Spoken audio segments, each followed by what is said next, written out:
Assalamualaikum warahmatullahi wabarakatuh.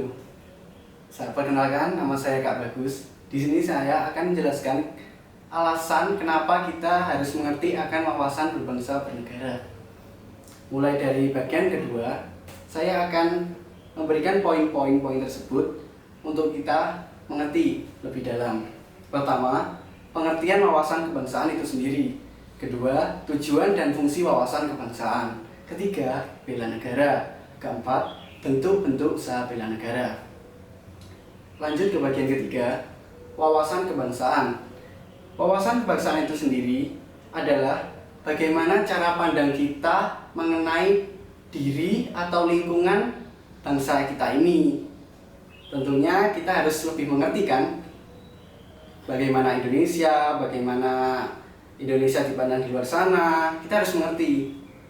Sedangkan di sini dijelaskan oleh Murdion tahun 1995, wawasan adalah cara pandang yang lahir dari keseluruhan kepribadian kita terhadap lingkungan sekitar.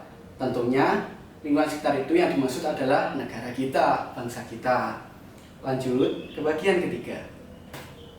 Menanamkan wawasan kebangsaan dalam diri warga negara. Pertama, adanya rasa ikatan yang kokoh dalam satu kesatuan dan kebersamaan di antara sesama anggota, terutama anggota masyarakat, tanpa membedakan suku, agama, dan ras. Kenapa sih kita harus seperti itu? Karena dengan kita kokoh dalam satu kesatuan, tidak mungkin kita terpecah belah. Kita pasti akan menjadi satu. Karena apa sih? Alat untuk menjadikan kita merdeka itu sebenarnya adalah kesatuan kan? Itulah. Lanjut ke nomor 2. Saling membantu antar sesama komponen bangsa demi mencapai tujuan dan cita-cita bersama. Cita-cita bersama bangsa Indonesia sudah diatur dalam Undang-Undang Dasar 1945.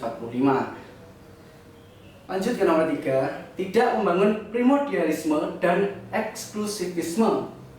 Keempat, membangun kebersamaan. Karena dengan kebersamaan semua begitu mudah. Lanjut ke 5. Mengembangkan sifat berpikir dan perilaku positif dalam kehidupan bermasyarakat, berbangsa, dan bernegara. Keenam, senantiasa berpikir jauh ke depan, membuat gagasan untuk kemajuan bangsa dan negaranya menuju kemandirian. Di saat negara kita mandiri, maka di saat itu juga negara kita akan maju. Kita tidak akan bergantung pada hal apa saja. Karena apa?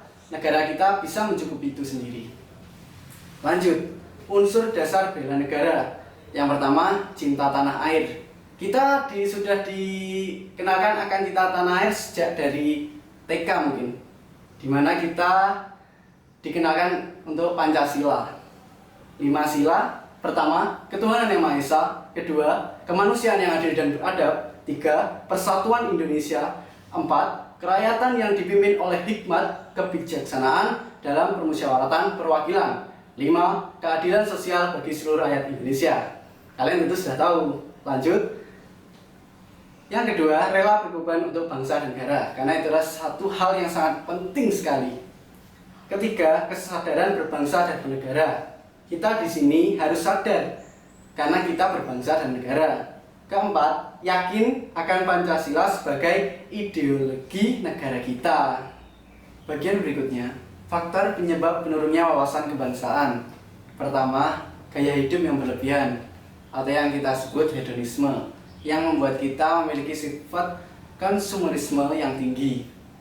Kedua, individualisme, kurangnya rasa kebinekaan serta kurang peka terhadap lingkungan sekitar, membuat kita seperti acuh tak acuh akan segala hal sekitar kita, yang membuat kita tidak memiliki rasa toleran karena sifat individual tersebut. Ketiga, oksidentalisasi atau pola kehidupan masyarakat meniru gaya budaya barat. Kalian tahu kan kita memiliki budaya sendiri, banyak sekali budaya Indonesia. Kalian bisa kembangkan itu. Kalian tidak perlu meniru budaya barat yang seharusnya tidak cocok dengan kita. Lanjut, etnosentrisme atau menganggap bahwa kebudayaan yang mereka miliki lebih baik dari budaya lainnya. Hal tersebut sangat tidak diperbolehkan karena bisa memicu konflik. Saat kita meninggikan budaya kita, dapat memberikan rasa sakit hati pada budaya yang lain. Seperti, kok begitu sih? Kan kita sama. Itu. Lanjut, bagian berikutnya, bela negara. Apa sih bela negara? Adalah sebuah konsep yang disusun suatu negara tentang patriotisme seseorang, suatu kelompok atau seluruh komponen dari suatu negara dalam kepentingan mempertahankan eksistensi negara tersebut. Lanjut, komponen-komponen pertahanan negara. Pertama, komponen utama, yaitu adalah Tentara Nasional Indonesia atau TNI yang bertugas mempertahankan kedaulatan negara dan keutuhan wilayah mulai dari laut, daratan, dan udara. Lanjut, komponen pendukung yaitu sumber daya nasional yang dapat digunakan untuk meningkatkan kekuatan dan kemampuan komponen lain. Jadi, komponen pendukung itu adalah komponen yang berada di bawah komponen utama. Lanjut, komponen cadangan, yaitu sumber daya nasional yang telah disiapkan untuk digunakan seperti pensiunan, TNI, resimen mahasiswa, SAR, dan lain-lain.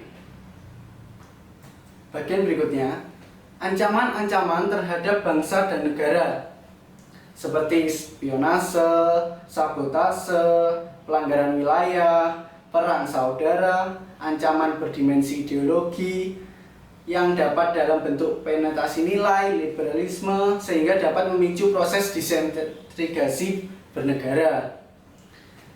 Lanjutnya, ancaman berdimensi politik, ancaman berdimensi ekonomi, dan ancaman berdimensi sosial budaya berupa isu-isu dan konflik horizontal, yaitu suku, agama, ras, antar golongan. Lanjut bagian berikutnya, partisipasi dalam usaha pembelaan negara. Sebagai anggota keluarga, upaya dari setiap anggota keluarga untuk saling berbagi, saling mendukung, saling menolong, dan saling mengasihi satu sama lain merupakan sikap yang dapat menciptakan kerukunan dan keharmonisan dalam keluarga. Karena keluarga adalah salah satu bagian yang paling kecil untuk kita lakukan dalam usaha pembelaan negara. Kedua, kita sebagai pelajar, partisipasi dalam upaya bela negara bagi pelajar dapat diwujudkan dengan cara belajar dengan tekun dan penuh semangat untuk memperdalam iman dan takwa serta ilmu pengetahuan dan teknologi. Bagian berikutnya, nah di sini adalah hal yang paling kalian suka dari segala hal, yaitu tugas. Jadi di sini Kak Bagus akan memberikan tugas dari materi yang telah saya bacakan. Pertama, rangkumlah materi di atas dengan bahasamu sendiri.